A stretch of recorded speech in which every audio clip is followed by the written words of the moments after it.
El tema del día de hoy se llama la Biblia y el pecado. Es un tema que no muchas veces se toca en las iglesias, pero es necesario. Tanto exhortación a los convertidos como también a los no convertidos. Yo creo que va a ser un pequeño estudio bastante edificante para nuestras vidas, entender el pecado, las consecuencias y aún el juicio que viene a través de él.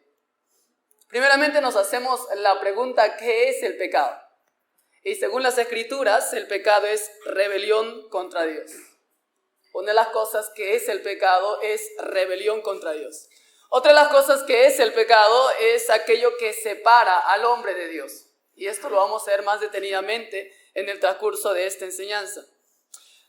El pecado es una de las cosas que trae la ira de Dios sobre todo aquel que lo comete. El pecado exige y exigió el derramamiento de la sangre de Jesucristo para perdón del pecado de todos los hombres.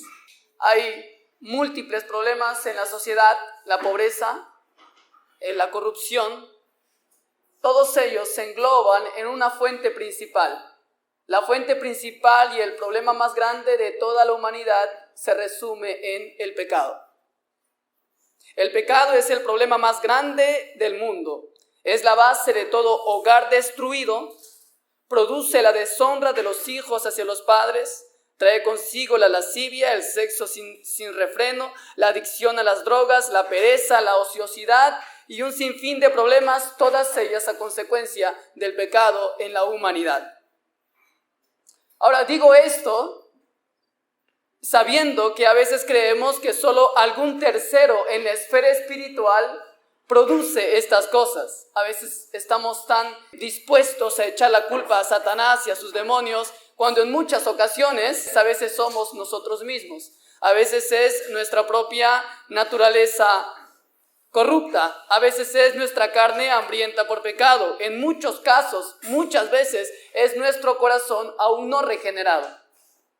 Y es importante que antes, muchas veces de temer a Satanás, temamos de nosotros mismos.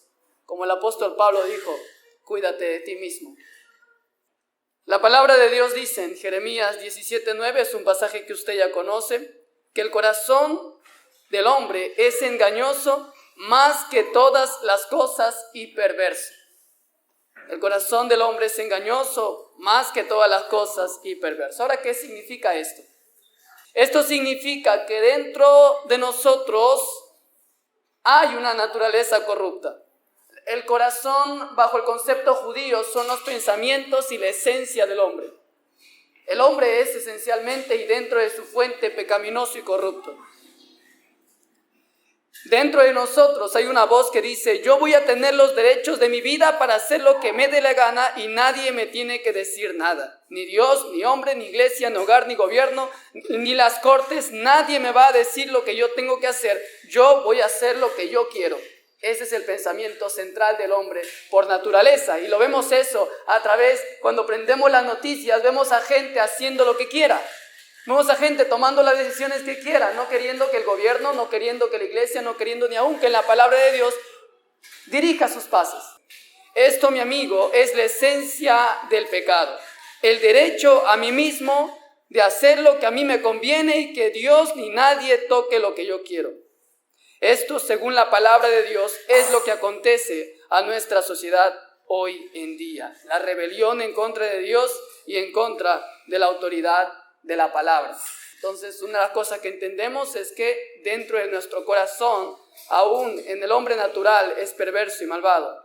Ahora, la palabra de Dios nos dice algo más en 1 de Juan 3:4. Nos dice el significado, el concepto más resumido acerca del pecado. El pecado es la transgresión de la ley. El pecado es la transgresión de la ley. Juan nos resume para nosotros el concepto del pecado. ¿De qué ley nos habla Juan? Obviamente acerca de la ley que nos hace moralmente buenos, la ley de los 10 mandamientos. Ahora, toda la ley se resume en una sola esencia. Amarás a Dios con todas tus fuerzas, con toda tu alma, con toda tu mente aún. Esto nos muestra que esto no es algo para guardar de forma externa, sino es algo muy interno dentro de nosotros. los 10 mandamientos se resume en amar a Dios de forma profunda, real e interna. Ahora, amados hermanos, lastimosamente todos aquí somos culpables de ese pecado, aún hoy en día. Hemos amado a nuestras posesiones, hemos amado a nuestros títulos, hemos amado aún a nuestros familiares mucho más que a Dios en algún momento, y todos somos culpables de ese pecado. Y Santiago dice que si tú fallas en un pecado, eres culpable de todos. Nosotros somos culpables de los 10 mandamientos, todos aquellos. Y ese es el propósito de la ley. Pablo dijo que Dios hizo la ley para que todos sean encerrados, aprisionados. La ley en cierta manera no salva al hombre, pero le muestra lo pecaminoso que es. Juan Jacobo Reciú dijo una vez: todos nacemos buenos, pero es la sociedad quien nos corrompe. Ahora, no he venido aquí a hablar acerca de filosofía humana. He venido a hablar aquí acerca del concepto de lo que es bueno dentro de la palabra de Dios. Efesios 2:2 dice lo contrario: en los cuales anduvisteis en otro tiempo, siguiendo la corriente de este mundo, conforme al príncipe de la potestad del aire, el espíritu que ahora opera en los hijos de desobediencia, entre los cuales también todos nosotros vivimos en otro tiempo en los deseos de nuestra carne, haciendo la voluntad de la carne y de los pensamientos. Y éramos por naturaleza hijos de ira, lo mismo que los demás. Éramos por naturaleza hijos de ira. La palabra en griego es, por naturaleza, es pistis, y da a entender desde la simiente, el inicio de nuestras vidas y desde la fuente de nuestro propio ser. Éramos hijos de ira por naturaleza. No somos pecadores porque la sociedad nos hizo así. No somos pecadores porque pecamos porque somos pecadores, bajo una naturaleza corrupta, heredada de nuestros primeros padres como consecuencia de su pecado, Adán y Eva en el huerto. Ahora, luego de haber dado un repaso a la Biblia sobre el concepto de pecado, quisiera también explicar qué tan mal está el hombre sin Cristo. Porque a veces minimizamos y creemos que alguien no convertido, bueno, está medianamente bien. Y minimizamos la corrupción en la cual se encuentra un hombre sin Cristo. La Biblia nos dice que el hombre sin Cristo está completamente muerto. Completamente muerto. Efesios 2:1. Ahí nada más donde viste Efesios 2:2, regresa a Efesios 2:1 y vas a encontrar a alguien muerto en sus delitos y pecados. Alguien muerto es alguien incapacitado. Alguien muerto no puede ir a ninguna dirección. Está completamente muerto. Por otro lado,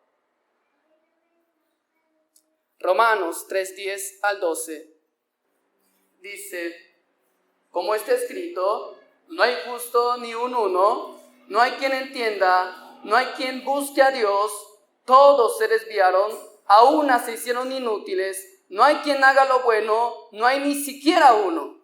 Sepulcro abierto es su garganta, con su lengua engañan. Veneno de áspides hay debajo de sus labios. Su boca está llena de maldición y de amargura. Sus pies se apresuran para derramar sangre. Quebranto y desventura hay en sus caminos, y no conocieron camino de paz. No hay temor de Dios delante de sus ojos. Y este, hermanos míos, es el resumen de cómo se encuentra alguien sin Cristo.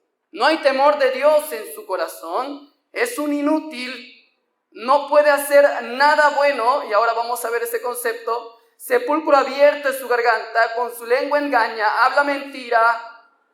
Veneno de áspides hay debajo de sus labios. Su boca maldice, su boca se llena de amargura. Sus pies se apresuran a derramar sangre. Quebranto y desventura hay en sus caminos, y no conocen el camino de paz. Esta es la mente de un hombre sin Cristo. El hombre está totalmente muerto e imposibilitado e inútil sin Dios. Ahora, ¿cómo describe la Escritura en cuanto a esa forma imposibilitada del hombre hacia Dios? La Escritura dice que el pecado es como una ceguera para el hombre. Efesios 4:18 teniendo el entendimiento entenebrecido, ajenos de la vida de Dios por la ignorancia que en ellos hay, por la dureza de su corazón. Su entendimiento está totalmente entenebrecido. Porque el pecado ha oscurecido los ojos del entendimiento para que no puedan ver el peligro que se encuentran ni la hermosura del libertador de nuestro Salvador Jesucristo, a quien Dios lo ha presentado como propiciación de sus pecados. Y a veces nos preguntamos, ¿por qué la gente no recibe nuestro mensaje? ¿Por qué los inconversos muchas veces no nos oyen? Su entendimiento está entenebrecido. El pecado, por otro lado, se describe en Hechos 28-27 como una sordera. Dice, porque el corazón de este pueblo se ha engrosado y con los oídos oyeron pesadamente y sus ojos han cerrado para que no vean con los ojos y oigan con los oídos y entiendan de corazón y se conviertan y yo los sane. El pecado es visto como una sordera, porque el pecado le ha ensordecido al hombre para que no pueda escuchar a Dios llamando al arrepentimiento y la fe. En Tito 1:15 habla del pecado como algo que corrompe. Amén. Tito 1:15, todas las cosas son puras para los puros, mas para los corrompidos e incrédulos nada les es puro, pues hasta su mente y su conciencia están corrompidas. Tito habla acerca del pecado como corrompido, porque el pecado ha contaminado la mente y los designios del hombre y así no está agradecido por las cosas divinas. Su mente, su conciencia está totalmente corrompido del hombre sin Cristo. El pecado se ve como una parálisis, y esta es la última, Efesios capítulo 4, verso 19. Los cuales, después que perdieron toda sensibilidad, se entregaron a la lascivia para cometer con avidez toda clase de impureza.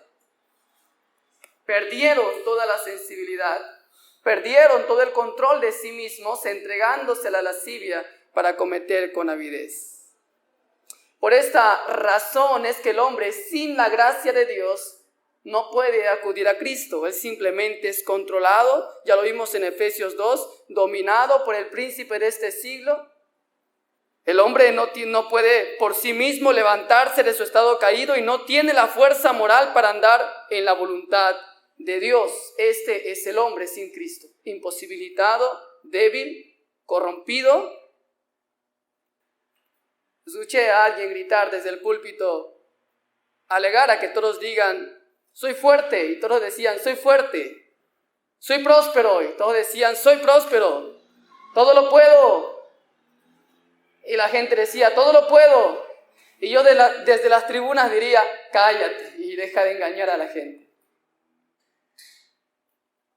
Hasta que no comprendamos que somos débiles, amados hermanos, hasta que no comprendamos que fuimos rescatados de una naturaleza impía en nuestro interior, no entenderemos la necesidad que teníamos por un Salvador.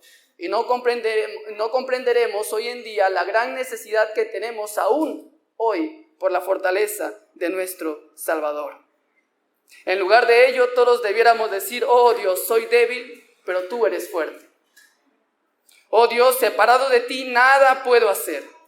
Oh Dios, en la prosperidad o pobreza tú serás mi fortaleza.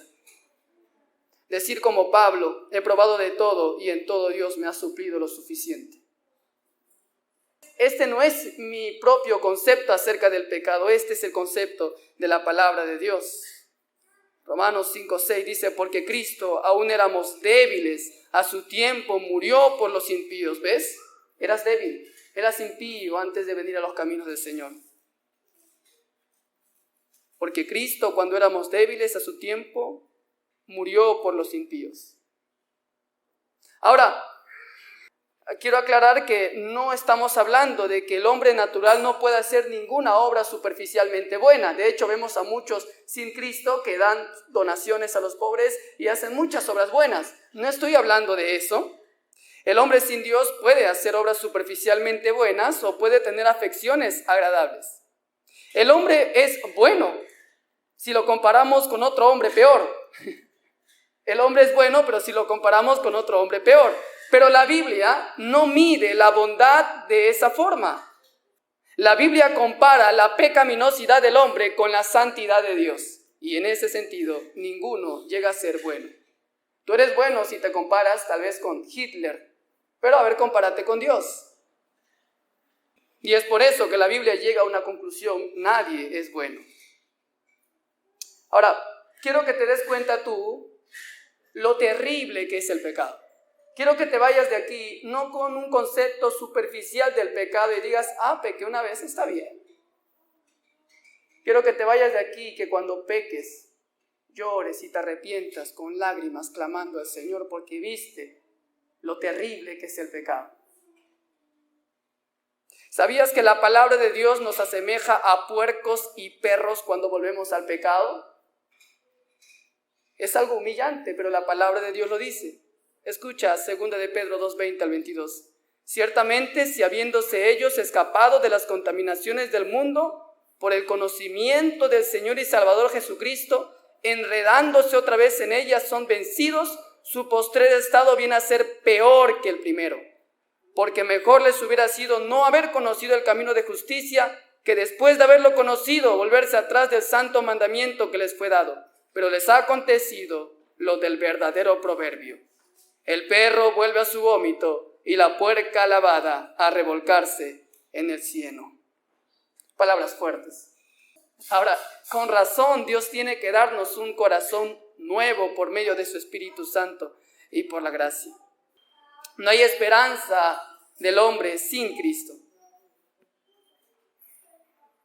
A causa de la no predicación del pecado en las iglesias, el pecado se está viendo como algo liviano, como algo sin importancia.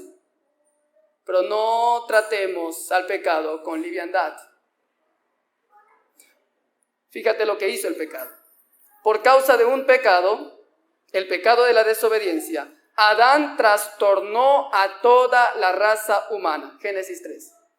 Por un pecado, la incredulidad, la esposa de Lot fue transformada en un pilar de sal. Génesis 19.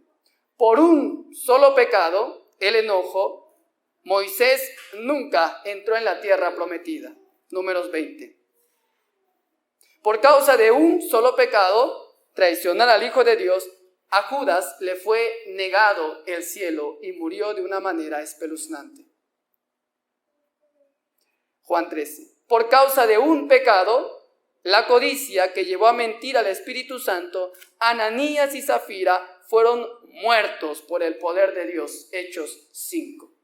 Y así hay innumerables casos en los cuales Dios asesina a una de las personas que transgreden su ley.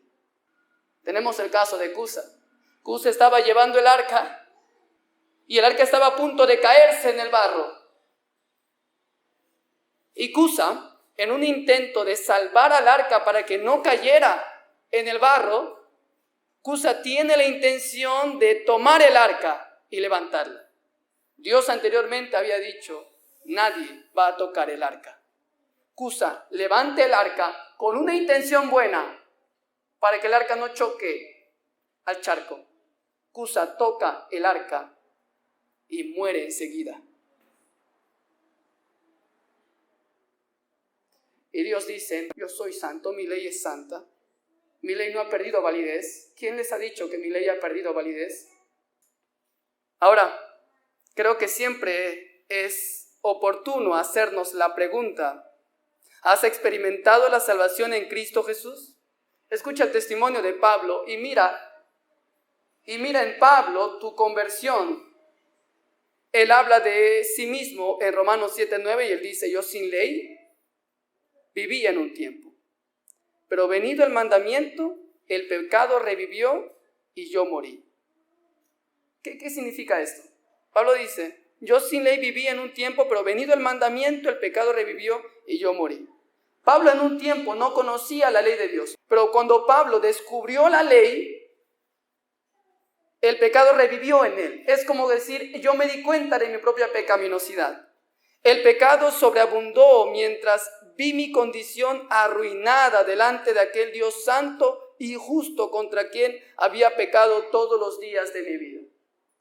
Hace unos minutos has estado escuchando la ley. ¿Cómo te has sentido? ¿Te has sentido culpable? ¿Tu corazón se ha contristado? Si ya ha hecho eso en tu corazón, entonces ese es el Espíritu Santo. El Espíritu Santo, actuando en la vida de Pablo, le hizo confesar que él era el más grande de los pecadores, un blasfemo, un perseguidor, un hombre injurioso, un hombre lleno de orgullo y de su propia justicia. 1 Timoteo capítulo 1, verso 14 dice: pero la gracia de nuestro Señor fue más abundante con la fe y el amor que es en Cristo Jesús. Palabra fiel y digna de ser recibida por todos, que Cristo Jesús vino al mundo para salvar a los pecadores, de los cuales yo soy el primero. Pero por esto fui recibido a misericordia, para que Jesucristo mostrase en mí, el primero, toda su clemencia, para ejemplo de los que habrían de creer en Él para vida eterna. Por tanto, al Rey de los siglos, inmortal e invisible, al único sabio Dios, sea honor y gloria por los siglos de los siglos. Amén. ¿Qué le hizo a Pablo entregarse de lleno a la predicación? ¿Qué hizo que Pablo sienta un amor tan grande por los perdidos, aún por los judíos, que diga: Señor, desearía yo mismo condenarme a que uno se salve? ¿Qué hacía lo que Pablo entregase hasta su propia vida por el Evangelio? Pablo estaba muy agradecido porque conocía que él era el primero de los pecadores y aún siendo así, Cristo había dado su vida por él. Uno no es tan agradecido con Dios hasta que comprende cuánto Dios lo ha perdonado.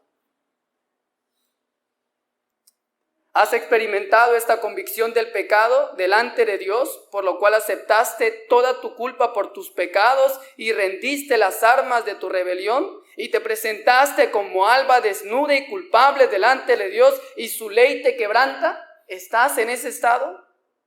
¿Tuviste, como el apóstol Pablo en Filipenses 3, todo como basura por Cristo, para que tuvieras a Cristo y su justicia como tu única esperanza y buen estado delante de Dios?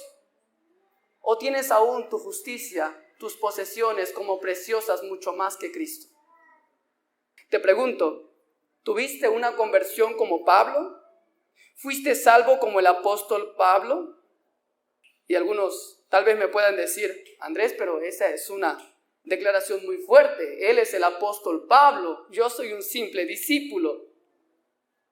Pero Pablo dice más adelante, en el versículo 16: pero por esto fui recibido a misericordia, para que Jesucristo mostrase en mí, el primero, toda su clemencia, para ejemplo de los que habrían de creer en Él para vida eterna. Escuchamos al apóstol Pablo decir: por esto fui recibido a misericordia, para que Jesucristo mostrase en mí, el primero, toda su clemencia, para ejemplo de los que habían de creer en Él para vida eterna. El hermano Pablo dijo que fue salvado como un ejemplo, como una ilustración de cómo Dios salva a los pecadores. El apóstol Pablo está diciendo: miren a mí, ven mi actitud hacia el pecado, ven cómo Cristo me salvó, ven mi lucha contra el pecado, mírenme a mí y vean el ejemplo, cómo es alguien convertido. Yo soy una ilustración viva de cómo Dios salva a los pecadores. Por eso te decía, ¿sientes el mismo remordimiento de Pablo cuando pecas en Romanos 7, que dice: oh miserable de mí, ¿quién me librará de este cuerpo de muerte? ¿O te embarras en el pecado día y noche? Como penúltimo lugar, quiero tocar el juicio de Dios por el pecado. Dios es misericordioso y paciente, pero eso no significa que pasará por alto nuestros pecados mientras estos no sean debidamente justificados con un sacrificio perfecto. Él castiga y castigará el pecado donde lo encuentre, aun cuando se lo halló a su Hijo unigénito en la cruz. Cristo cargó con nuestros pecados y Dios Padre no dudó ni un segundo en derramar toda su ira contra su Hijo. Su Hijo era inocente, pero estaba cargando en sí todos los pecados de nosotros.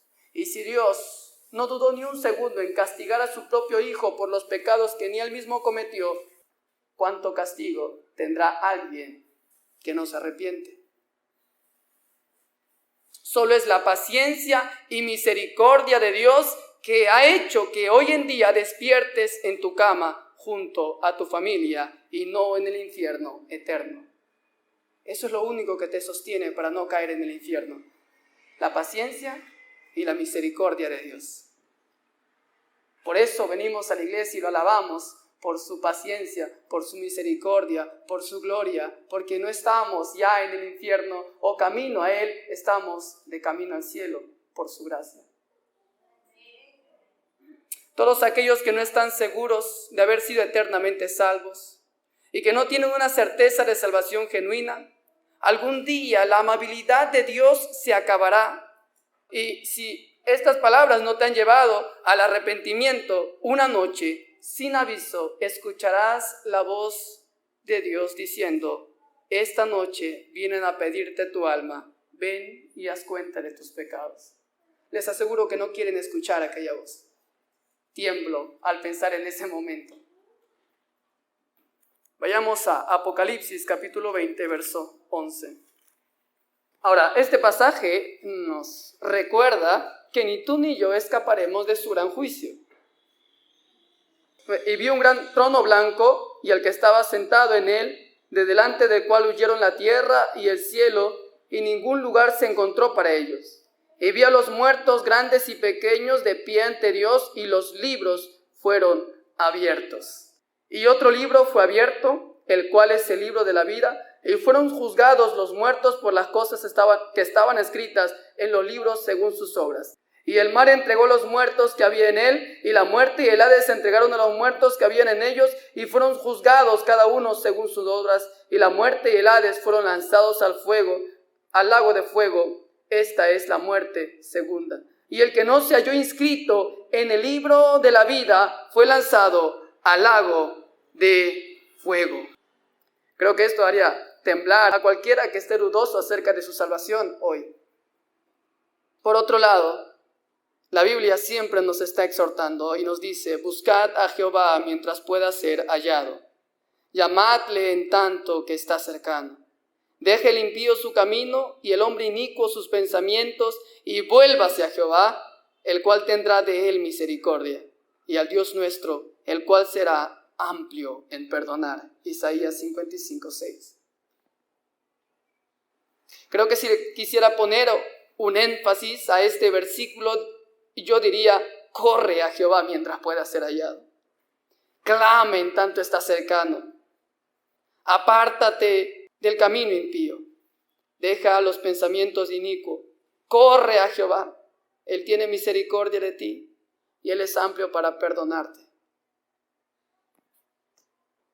Este mensaje no es exclusivamente a los no convertidos. Este mensaje tiene que ver con los no convertidos y los convertidos.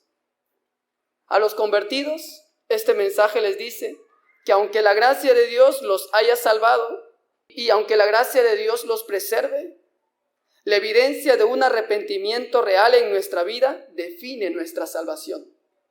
Este mensaje es para los perdidos, como un recordatorio a decirle: corre a la gracia de Dios si el espíritu hoy te ha quebrantado.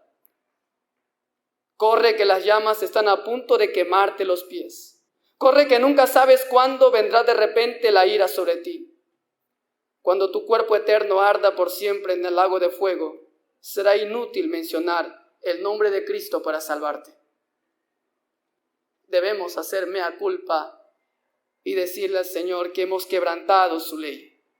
Lutero decía: Satanás viene contra mí y me dice: has pecado hoy, has tenido malos pensamientos hoy, eres un blasfemo.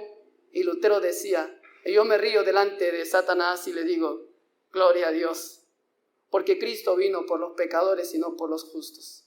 Él murió por mí. Y los pecados que tú me recriminas en la cara ya fueron pagados por Cristo en la cruz.